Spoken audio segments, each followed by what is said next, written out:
Assalamualaikum warahmatullahi wabarakatuh. Apa kabar adik-adik semuanya? Pada kali ini kita akan membahas tentang apa itu balik dan bagaimana tanda-tanda usia balik. Sebelum lebih jauh membahas materi kali ini, kita pelajari dulu tujuan pembelajarannya. Yang pertama, anak diharapkan mampu menyebutkan tanda-tanda usia balik menurut ilmu fikih dengan benar.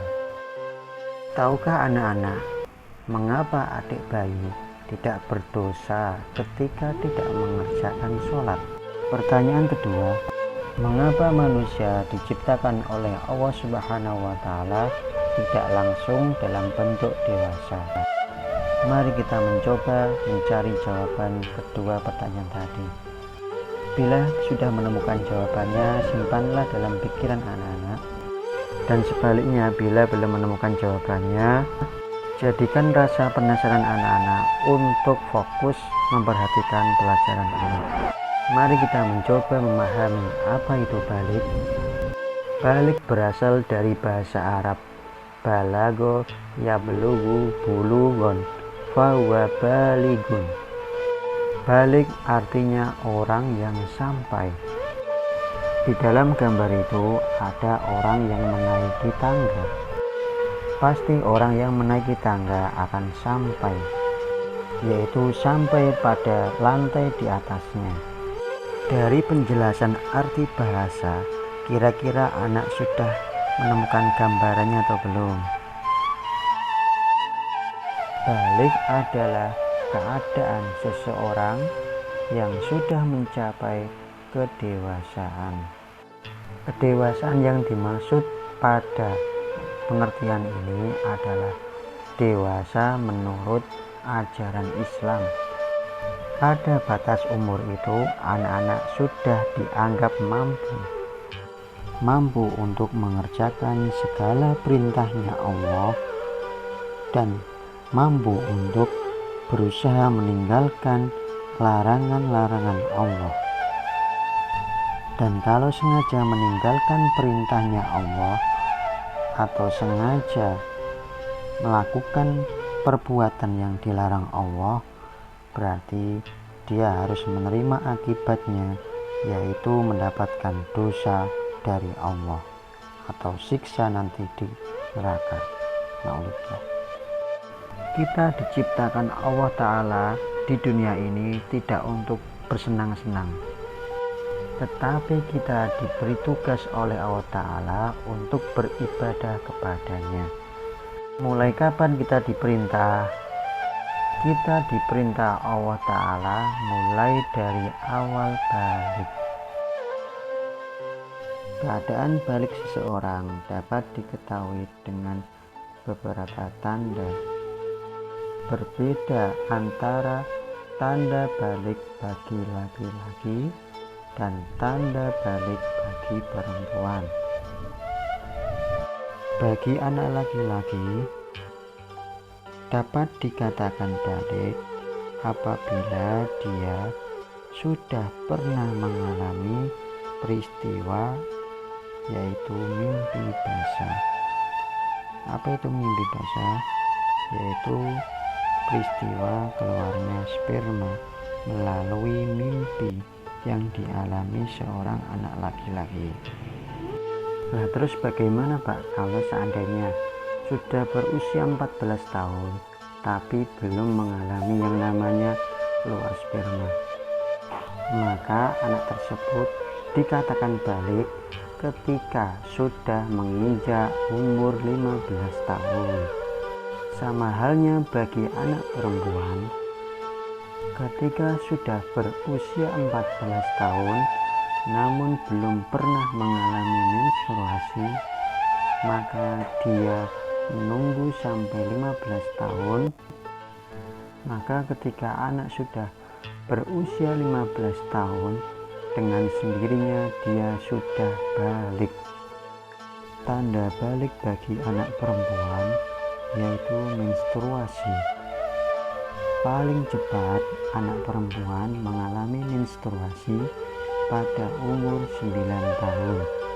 Jadi kalau ada anak di bawah umur 9 tahun mengeluarkan darah, berarti bukan dikatakan menstruasi.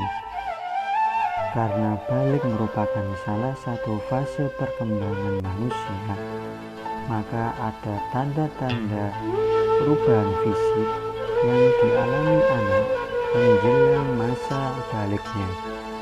Di video ini kami membatasi penjelasannya karena mempertimbangkan sasaran penjelasan video ini adalah anak usia besar, sehingga penjelasannya tidak boleh terlalu vulgar. Perkembangan fisik menjelang balik dapat terlihat dari beberapa hal. Yang pertama, otot tubuh mulai kelihatan bagi anak laki-laki, terutama di bagian lengan dan bagian betis. Ciri fisik nomor 2 adalah jakun mulai nampak. Ini terjadi pada anak laki-laki.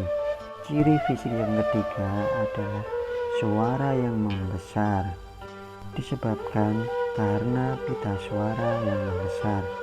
Ini terjadi pada anak laki-laki.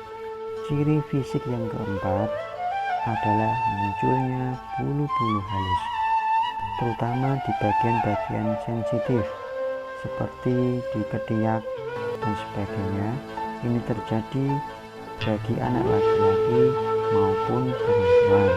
Perbedaannya, pada anak laki-laki bulu-bulu halus ini mulai tumbuh pada betis, pada tangan, pada sekitar mulut, dan pada janggut. Ciri fisik yang kelima adalah pinggul dan dada yang mulai membesar. Ini terjadi pada anak perempuan. Setelah tadi disebutkan bahwa beberapa tanda balik seperti mimpi basah dan menstruasi adalah termasuk hadas besar. Oleh karena itu, bagi orang yang berhadas besar diwajibkan untuk mandi besar atau mandi wajib. Kita awali dengan mempelajari niatnya terlebih dahulu. Seperti pada umumnya ibadah, mandi besar juga membutuhkan niat. Niat yang mempertegas fungsi dari mandi besar, yaitu menghilangkan hadas besar. Bunyi niat mandi besar yaitu nawaitul ghusla bi raf'il hadasil akbari fardhon lillahi ta'ala. Coba kita ulangi lagi. Nawaitul ghusla bi raf'il hadasil akbari fardhon lillahi ta'ala. Terjemah bahasa Indonesia berarti saya berniat mandi untuk menghilangkan hadas besar wajib karena Allah Ta'ala. Kapan kita mengucapkan niat mandi besar?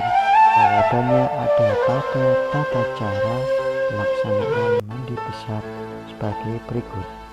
Yang pertama, untuk memastikan tangan kita bersih dan suci, maka kita awali dengan mencuci tangan terlebih dahulu. Dilanjutkan yang kedua, membersihkan kotoran atau najis yang masih menempel pada area mandi. Selanjutnya kita cuci tangan lagi, terutama pada bagian tangan kiri yang kita gunakan untuk membersihkan najis. Dilanjutkan langkah yang keempat, yaitu berwudu. Wudu di sini sifatnya adalah sunnah. Dilanjutkan menuang air pada bagian atas kepala terlebih dahulu, sambil mengelai rambut agar dapat terserap sempurna. Kita bisa menggunakan sampo agar lebih sempurna. Kemudian kita ratakan air ke seluruh tubuh, termasuk di bagian, terutama di bagian lipatan-lipatan. Yang terakhir adalah membasuh kaki untuk memastikan tidak ada najis yang masih menempel pada kaki kita, atau mungkin ada cipratan dari air bekas mandi kita. Cepat atau lambatnya balik pada anak bisa dipengaruhi dari beberapa hal.